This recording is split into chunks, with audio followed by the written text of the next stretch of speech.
pachka holatdagi BYD Song Plus Champion gibrid motorligisidan keldi sotuvda.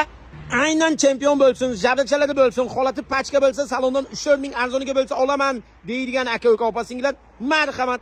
Vah, morda faralar, jabrdichalariga ahamiyat bering. Ikki tomonda paroga tayyor orqalar, tonirovka, zavskoy, sakadiska balonlar ham zo'r holatda.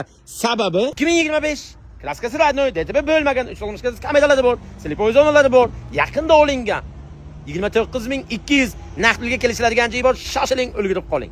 Obshirkalar holati matchli turibdi. Seni upravleni elektronik, oq, kantiklari oranjvi, chomni seni bilan kombinatsiya qilingan salon, panorama lyukli. Vidni beryapti. Bay. Atigi 5000 km yurgan. O'tin olib ko'rsatguncha birinchi orqa salon holatini ko'rsatay. Bilasizlar, bagajlarigacha elektronik. Mana bagaj holati, mana zaryadchiklari ham tayyor. Bu gibrid benzin va tokda yurasiz. Xo'p, 5000 km yurgan. Monitorlari, salonlari ijara holatdagi bo'lgan, rejaklari xuruslari bo'lgan. Bu BYD Song Plus Championga salondan 3-4 ming, taxminan bo'lmasa 5000 arzoniga narx so'raldi. Siz yana o'ylab o'tiribsiz. 29200 arzon qiling, shoshiling, ulgurib qoling. Olasiz, mazza qilib mena. Sizga kerak bo'lmasa sotib oling, otaga, onaga, yaqin oila a'zolaringizga hadya qilib oling.